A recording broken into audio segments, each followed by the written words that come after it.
पुंडलीकवरदा हरिविठ्ठल श्री ज्ञानदेव तुकाराम सद्गुरु समर्थ त्र्यंबकानंद महाराज की जय। माऊली ज्ञानेश्वर महाराज की जय। जगद्गुरु तुकाराम महाराज की जय। श्री गुरुदेव दत्त। तरी तया ज्ञाना लागी कवणापा योग्यता अंगी, हे पाहता जगी देखिला एको। चालू असलेला विषय ज्ञानासंबंधीचा या मंगलाचरणातली 33वी ओवी आहे। आणि या अगोदर मोक्षप्राप्ती करता ज्ञानाचीच गरज आहे, ज्ञानाशिवाय मोक्ष नाही अशी मांडणी झाली। आता चालू ओवीमध्ये विचारतात की असं जे ज्ञान आहे की ज्याला आत्मज्ञान म्हणा, ब्रह्मज्ञान म्हणा, की जे मोक्षापर्यंत घेऊन जातं, हे ज्ञान प्राप्त होण्याकरता कोणत्या प्रकारचा अधिकार, कोणत्या प्रकारचा कस त्याच्या ठिकाणी असावा लागेल? कोण असा असेल की ज्याच्याजवळ हे ज्ञानप्राप्तीचं जे काही आहे ते सगळा अधिकार आहे? जसं असं सांगतात सगळ्या शास्त्रामध्ये की साधन चतुष्टय संपन्न असल्याशिवाय ज्ञानप्राप्ती नाही। असं काय आहे की जे या ठिकाणी सांगता येतं? हे पाताळीचेही निधान दावील किरांजन, परी होवावे लोचन पायाळाचे। आता दुसरं उदाहरण असं दिलं की पाताळात म्हणजे जमिनीखाली असलेलं जे धन आहे हे दिसतं। कोणाला दिसतं? तर ज्याच्या डोळ्यात अंजन घातलंय त्याला। पण कोणाच्या डोळ्यात? सरसगट सगळ्याच्या डोळ्यात अंजन घालून नाही, पायाळू असला तर। म्हणजे जो पायाळू आहे त्याच्याच ठिकाणी अंजन घातलं तर खालचं धन दिसतं। म्हणजे अंजन पाहिजे आणि पायाळू पाहिजे, तेव्हा हे प्राप्त होईल। तैसे मोक्ष देईल ज्ञान, एथ कीर नाही आन, परी तेची थारे ऐसे मन शुद्ध व्हावे। तेव्हा ज्ञानाने मोक्ष मिळतोच, हे खात्री आहे, निश्चित आहे। ज्ञानाशिवाय मोक्ष नाही, ज्ञानानेच मोक्ष मिळतो। पण ज्ञानप्राप्ती करता अधिकार म्हणजे काय असेल तर मन शुद्ध झालं पाहिजे, अंतःकरण शुद्ध असलं पाहिजे। आणि दुसरी गोष्ट, मन असं चंचल आहे की ते स्थिर झालं पाहिजे। ते थारे ऐसे मन, ते स्थिर राहिलं पाहिजे। असं जर असेल तरच ती ज्ञानप्राप्ती होईल। तरी विरक्ती वाचोनिकेही ज्ञानाशी तगणे नाही, हे विचारोनी ठाई ठेविले देवे। तेव्हा एकंदरीत मन शुद्ध होणं, अंतःकरण शुद्ध होणं म्हणजे काय? तर वैराग्य असणं। आता जसं ज्ञानप्राप्तीशिवाय मोक्ष नाही, तसं वैराग्याशिवाय ज्ञान स्थिरावणार नाही। वैराग्य काय करील? तर जिथं जिथं मन गुंतलेलं आहे, जिथं जिथं अंतःकरण गुंतलेलं आहे, त्या सगळ्यापासून आपल्याला दूर काढेल। आता हे सगळं होण्याकरता भगवंताने असं सांगितलेलं आहे की विचारपूर्वक आणि निश्चयपूर्वक जर तुमच्या ठिकाणी वैराग्य टिकत असेल। काही वेळेला काय असतं की मनुष्य काही प्रसंगापुरतं वैराग्य धारण करतो, पुन्हा त्याचा निश्चय निघून जातो। ज्याचा आता जो कोणी आजारी मनुष्य असतो त्या रुग्णाला सुद्धा डॉक्टर सांगतात की हे पथ्य पाळा, हे खाऊ नका, आणि मुद्दाम त्याला तेच खावंसं वाटतं। मग थांबतो आणि पुन्हा म्हणतो थोडं तरी द्या ना। थोडं खाल्लं म्हणून काय होतं? म्हणजे त्याचा जो निश्चय आहे, त्याचा जो संयम आहे तो सुटतो। म्हणून विचार आणि संयम हे दोन, किंवा निश्चय हे दोन ज्याच्याजवळ असतील त्याच्याच ठिकाणी वैराग्य टिकू शकतं। एरवी काय आहे? एरवी नाही। हा विचार भगवंतांनी सांगितला की वैराग्यासाठी तुम्हाला अशा तऱ्हेचा विचार सांगतो। आता विरक्तीची कवणपरी जे येवोनी मना ते वरी, हेही सर्वज्ञे श्रीहरी देखिले असे. तेव्हा वैराग्य तुमच्याकडे येईलच, तुमच्या मनाच्या ठिकाणी अंतःकरणाच्या ठिकाणी स्थिरावेल. असं जर काही असेल तरच. असं एक तुम्हाला दाखवतो म्हणले भगवंतांनी, मुद्दाम सांगितलं की तुम्हाला असं दाखवतो की जेणेकरून तुमच्या ठिकाणी अंतःकरणात वैराग्य येईल आणि आपोआपच बाकीचे जे काही ज्याच्याबद्दल आमचं मन गुंतलं होतं, अंतःकरण गुंतलं होतं, ते सगळं दूर निघेल. मग वैराग्य टिकलं की ज्ञान येईल. जे विषे रांधली रस सोये, जई रे जेवणारा ठाऊवे होये, तई तो ताटचे सांडोनी जाये जया परी.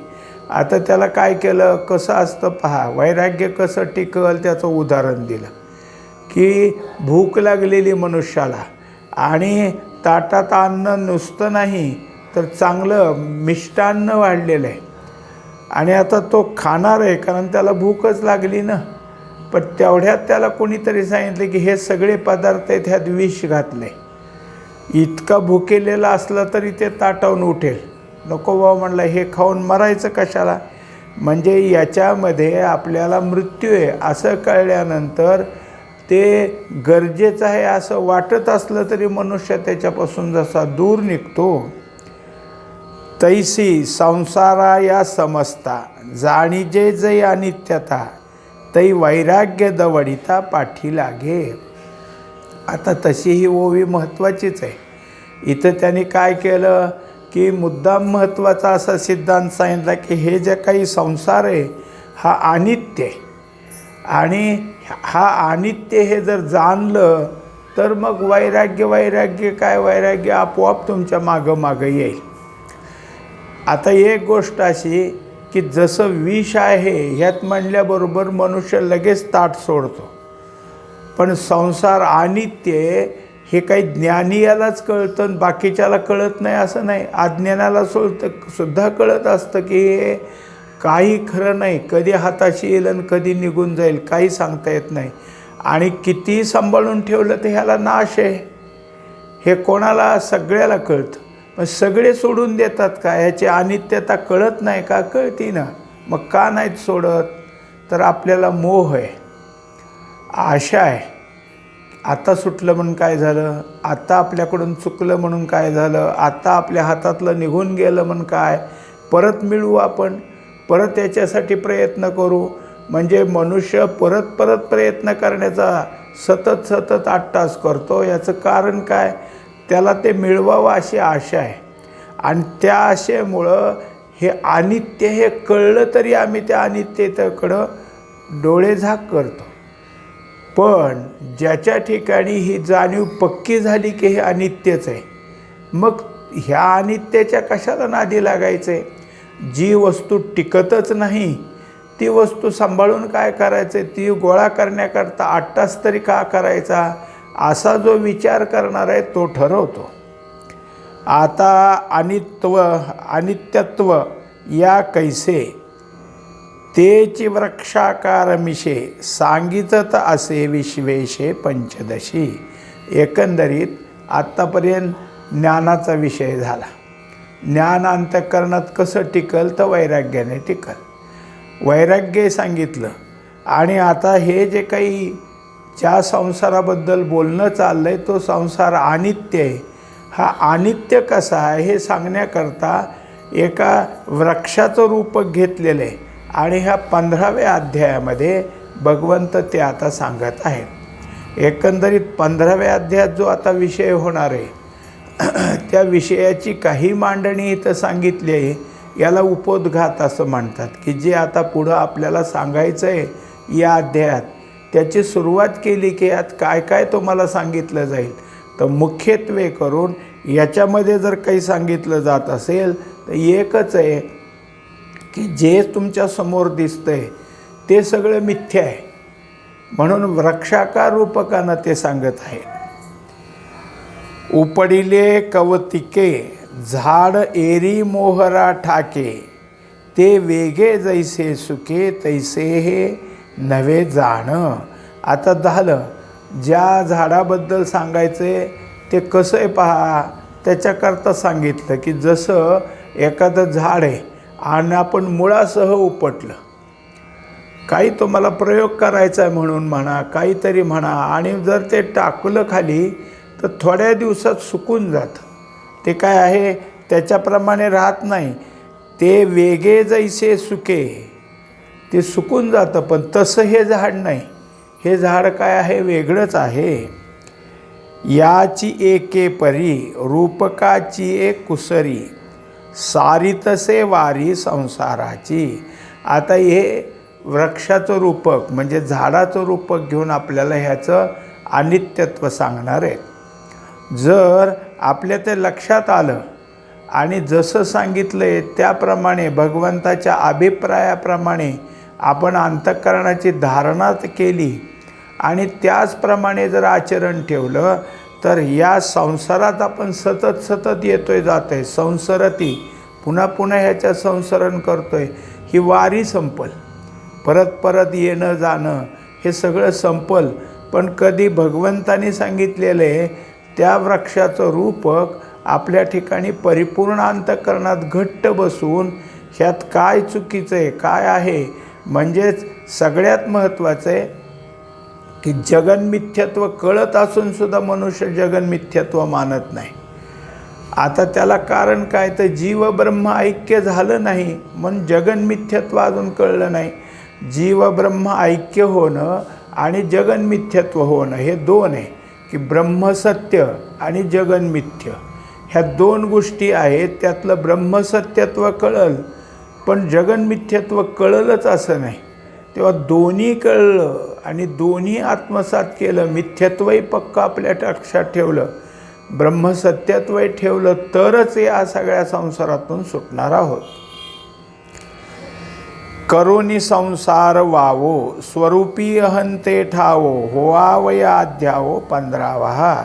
एकंदरीत या 15व्या अध्यायात जर काही सांगितलं असेल तर हा जो संसार आहे की ज्याला अनित्य म्हटले त्याला दूर करा.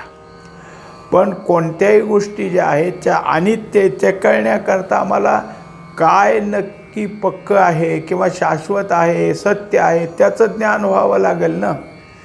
म्हणून मग त्याचं ज्ञान घेणं अर्थातच ब्रह्माचं ज्ञान होणं ब्रह्मज्ञान होणं आणि जगतमिथ्यत्व ह्या जगतमिथ्यत्वाचं ज्ञान होणं हे एक आहे. ह्या दोन्ही गोष्टी जर आपल्याकडं झाल्याच तर मग होईल. हे सगळं या 15व्या अध्यायात सांगितलेलं आहे. हा अध्याय एवढ्यासाठीच आहे की या दोन्ही गोष्टी आल्या, एक ब्रह्मसत्य सांगायचं आहे आणि दुसरं जगतमिथ्यत्व आहे तेही सांगायचं आहे.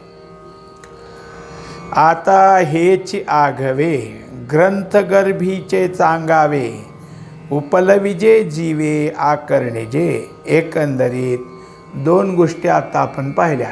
एक ब्रह्मसत्य हे जाणायचं आहे आणि दुसरं जगतमिथ्य हे जाणायचे. हेच असलेलं या सगळ्या ग्रंथामध्ये मुख्यत्व आहे आणि तेच पटवून देण्याचं काम या 15व्या अध्यायात होत असल्यामुळं लक्षपूर्वक ऐका. आता हे काय आहे हे जर लक्षपूर्वक ऐकलं आणि ते अंतःकरणात धारण केलं तर मग या 15वा अध्याय तुम्हाला सांगितल्याचा फायदा झाला. तरी महानंद समुद्र जो पूर्ण पौर्णिमा चंद्र तो द्वारकेचा नरेंद्र ऐसे म्हणे. एकंदरीत भगवंताला सांगितलं की जसं इतर काही गोष्टीत तुम्ही आम्ही सुद्धा की अगदीच आनंदाला पारखेत असं नाही. आनंद कधी ना कधी तरी आपल्याला जागा होतो मिळतोही पण तो कशाचं तरी निमित्तानं मिळतो. मग तो विषय आनंद असेल तो वासनानंद असेल हे सगळे जे काही आनंद आहेत आपल्याला अनुभवाला आलेच नाहीत असं नाही. पण ज्यांच्या ठिकाणी हा आनंद काठोकाठ भरलेला आहे ते परमात्मा भगवान श्रीकृष्ण महानंद समुद्र, आनंदच आनंद आहे समुद्रा इतका. आणि दुसरी गोष्ट पूर्ण पौर्णिमा चंद्र. चंद्र कसा असतो फक्त पौर्णिमेला संपूर्ण असतो पूर्ण असतो. ह्यांच्या ठिकाणी चंद्राच्या कलाच नाहीत. हे जे काही चंद्र आहे तो पौर्णिमेसारखा अखंड ह्यांच्याजवळ असे असणारे द्वारकेचा राजा हे जे काही आहेत ते आता तुम्हाला या सगळ्या गोष्टी की ज्या आता या 15व्या अध्यायात सांगायच्यात त्याचं जे काही रूपक केलेलं आहे त्या गोष्टी सांगणार आहेत. अगापै पंडुकुमारा येता स्वरूपाची या घरा करीतसे आडवारा विश्वाभासू जो. आता ही पण ओवी महत्त्वाचीच आहे. हे अर्जुना, स्वस्वरूपाकडे जायला ज्ञानानं घेऊन आपण निघालो तर हा रस्ता सरळ चालता येत नाही. कुठं? स्वस्वरूपाकडे जाण्याचा. याचं कारण काय? तर सतत त्याला प्रतिबंध येतात, अडचणी येतात. आणि कशाच्या अडचणी येतात? तर विश्वाभासो. हा मनुष्याचं काय आहे की जागृतीमध्ये बाहेरचे व्यवहार आहेत. तो काय असेल ते उठसूट पाहतो, ऐकतो, वास घेतो, चव चाकतो, त्याला काय आलिंगन देतो, हे चाललं आहे. पण जेव्हा स्वरूपाकडं जायचं असतं तेव्हा तो काय असा बाहेर उघड्या डोळ्यानं सगळ्या गर्दीमध्ये बसत नाही, कुठंतरी एकांतात बसलेला असतो, मांडी घातलेली असते आणि मग त्याचा जे काय आहे तो शोध चालला आहे. मग असा जो साधक आहे की जो आता स्वस्वरूपाची ओळख करून घेण्याचं जे काही असलेलं साधन आहे त्या साधनात बसला तर तिथं जे काही अडचणी पुढे येतात, तिथं जे काही प्रतिबंध येतात ते प्रत्यक्ष विश्व कुठं तिथे येते? तिथे येत असतो तो विश्वाभास. आमच्या ठिकाणी कल्पना जाग्या झाल्या कधी ध्यानामध्ये, तर कल्पनेमध्ये जे जे काही दिसत असेल ते प्रत्यक्ष आले का त्या ठिकाणी भास आहे, तो भास आहे. म्हणून त्या भासानं आम्हाला काय केलं? अडचणीत आणलं. करीतसे आडवारा म्हणजे तो अडचणीत आणतोय आणि त्यामुळं स्वस्वरूपाच्या घराकडे जाता येत नाही. प्रयत्न तर चाललेत, स्वरूपाच्या घराकडे जायचे प्रयत्न चाललेत, पण प्रयत्नाला अडचण कोण करत असेल तर हा विश्वाभास. जो हा जगदंबरू नोहे तेथ संसारू, नोहे येथ संसारू हा जाणे महातरू थावला असे. आता ज्याला विश्वाभास म्हटलं त्यालाच दुसरं नाव दिलं जगदंबर.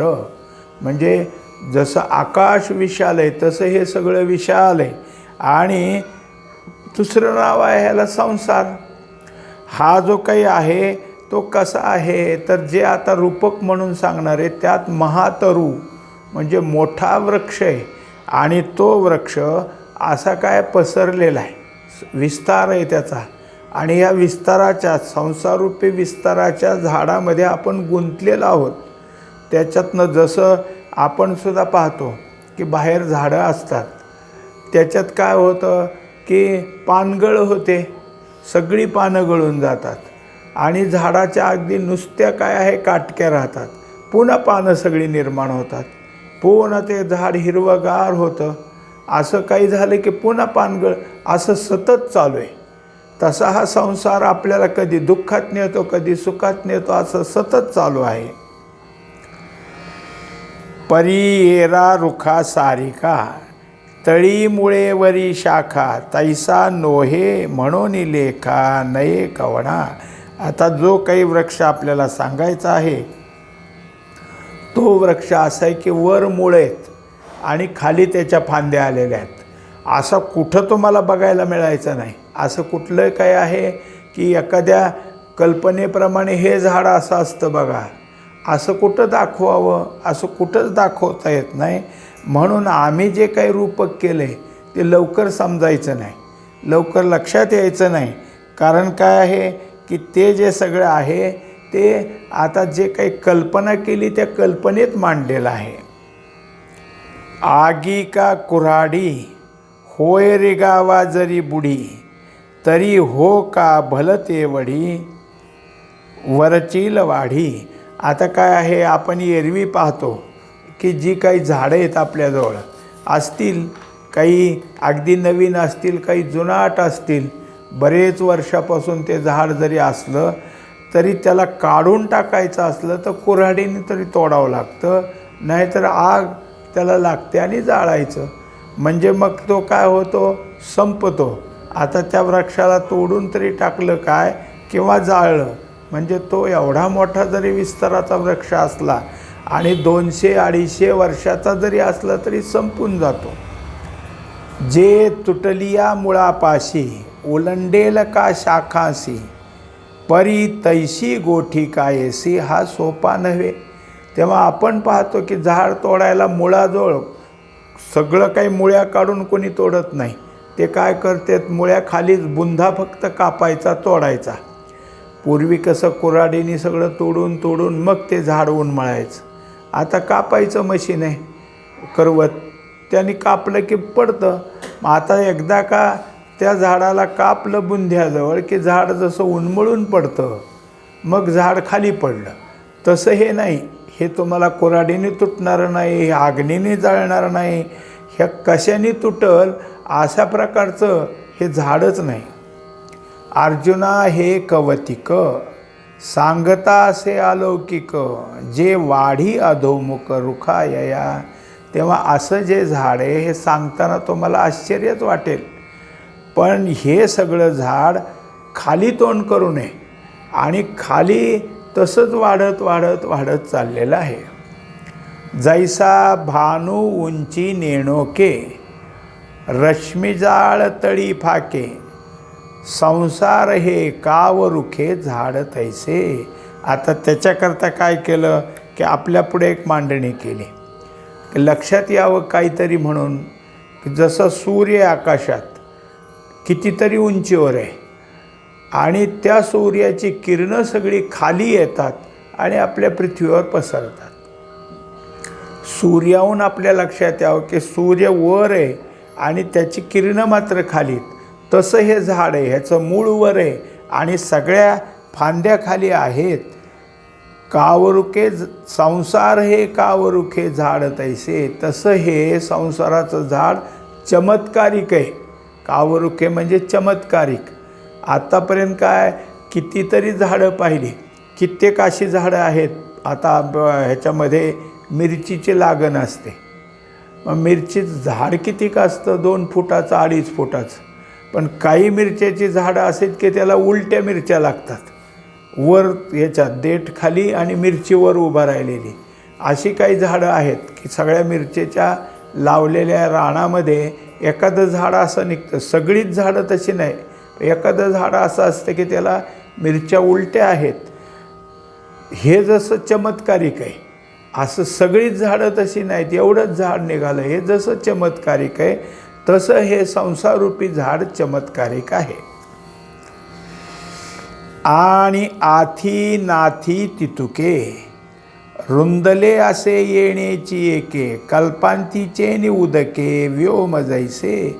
तेव्हा एकंदरीत हे जे झाड आहे हे आहे नाही ह्याच्या पलीकडचं आहे आणि पसरलेलंच आहे, किती पण पसरलेलं आहे. जसं त्यांनी दाखवलं की आकाशच आहे, सगळीकडं पाहिलं की आकाश असतं, पण कल्पांतीची वेळ आली, प्रळय काळ आला आणि मग पाणीच पाणी सगळीकडं झालं तर ते आकाशसुद्धा पाण्यात बुडून जातं. म्हणजे मग त्यावेळेस आकाशसुद्धा त्या ठिकाणी राहत नाही. का रवीचा अस्तमानी, अंधारेनी कोंदे रजनी, तैसा हाची गगनी मांडला असे. आता त्याला दुसरं उदाहरण दिलं की सूर्य मावळल्यानंतर जसा अंधार पसरतो आणि तो अंधार सगळीकडे व्यापतो, त्या अंधाराशिवाय आता दुसरीकडं कुठं काही नाही, तसा हा संसार वृक्ष सगळीकडे व्यापलेला आहे.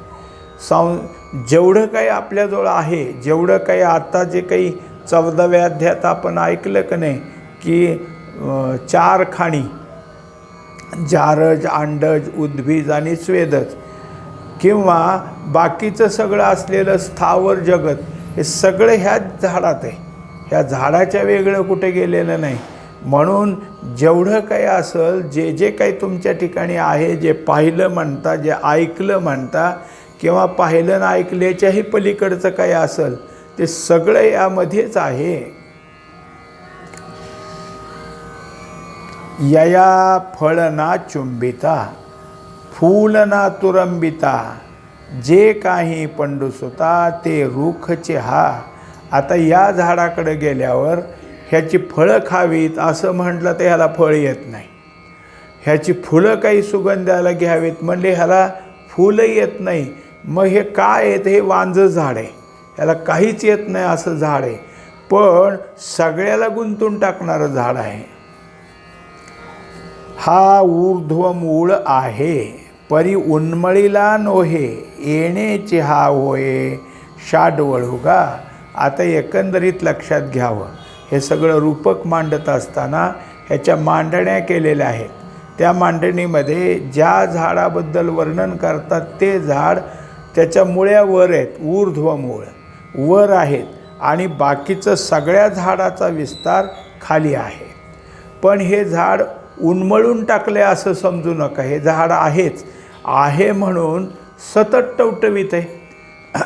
आपण ह्याच्या अगोदर आपल्याला ओवी झाली की जर ते बुंध्यापासून कापलं, तोडलं किंवा आग लावली तर उन्मळून पडलं की काही राहत नाही, ते सुकून जातं. तसं हे नाही, याच्या मुळ्यावर आहेत, फांद्याखाली आहेत. असं जरी असलं तरी हे सतत टवटवीत आहे, ह्याची टवटवी कमी न होणारे आहे. शाडवळू म्हणजे टवटवी असणं. आणि ऊर्ध्वमूळ ऐसे निगदिले कीर असे, परी आधीही असोसे मुळे यया. आता त्याच्यात एक आहे की हे वर मुळीत आणि खाली झाड आहे, म्हणजे सगळ्या फांद्या खाली पसरल्यात. असं जरी इथं सांगायचं असलं तर खाली आलेल्या फांद्याला सुद्धा मुळ्यात. म्हणजे जसं वडाचं झाड खाली त्याला काय असतं? मूळ असतं. पण ज्या फांद्या पसरल्यात त्यालासुद्धा मुळ्या खाली येतात, पारंब्या आपण म्हणतो त्याला, त्या जशा खाली येतात तसं या सगळ्या झाडाला जेवढे काही खाली येणं आहे त्यालासुद्धा मुळ्या लागलेल्या आहेत. पै बल्वाचेची महाभारी, पिंपळका वडाची आपरी, ते पारंबिया माजारी डहाळ्या असती. आता जे असेल ते असेल, शेवटी इथं काय केलं भगवंतानी? थोडंसं मांडणी केली, त्यात माऊलीने थोडीशी मांडणी केली. आता ते पिंपळ समजा नाही तर वड समजा, पिंपळाला पारंब्या येतात का नाही हे राहू द्या, पण वडाला तरी येतात. आणि वर्णन चाललंय ते पिंपळाच्या झाडाचं नाव घेऊन चाललं का वडाच्या? काही असू द्या, कारण जे खाली यायला लागल्यात त्यालासुद्धा आपल्याला काय आहे की मुळे आहेत हे सांगायचं आहे. म्हणून पारंबिया माजारी डहाळ्या असे. आता ज्या पारंब्या म्हणून खाली आल्यात त्यालासुद्धा डहाळ्यात, म्हणजे नुसतीच मूळ. आपल्याला काही ठिकाणी पहा वडाच्या झाडाला अशा पारंब्या खाली येतात, आणि मग ते चांगले खाली आल्या की लोक काय करतात? माती गोळा करतात, आणि त्या जितकी काही आता त्याची टोकं आली तिथं न्यायची. मग 4 फूट 5 फूट जेवढी उंच असेल तेवढा मातीचा ढीग करायचा, आणि त्या मातीला स्पर्श केला त्या पारंब्याने की त्याचंच मूळ तयार होतं. वडाचं एक मूळ मुख्य, दुसरं पारंब्यापासून झालेलं, पुन्हा तिकडं तिसरं झालेलं. म्हणजे जसं पंचवटी, हे जसं पूर्वीचं काय रामायणात नाव आहे की पंचवटी, म्हणजे एका वडापासून हे झालेली सगळी बाकीची झाडं, 5 झाडं झाली, ही पंचवटी. तसं पारंब्यात पण नुसती ही मुळं नाहीत, इथं त्याला फांद्या ढाळ्या लागल्यात, पानं आहेत, पानाच्या आगाऱ्या आहेत. हे सगळं आपल्याला त्या ठिकाणी पाहायला मिळणार आहे. असं असणारं झाड की त्याच्या संबंधी आता अनेक गोष्टी आपल्याला पुढं या अध्यायामध्ये सांगणार आहेत. पहिल्यांदा हे कसं आहे समजून देण्याचा प्रयत्न केलेला आहे. आता त्याच्या पुढं ह्याच्या सगळ्या मांडण्या होणार आहेत. पुंडलिक वरदा हरी विठ्ठल, श्री ज्ञानदेव तुकाराम, सद्गुरु समर्थ त्र्यंबकानंद महाराज की जय. महाबुली ज्ञानेश्वर महाराज की जय.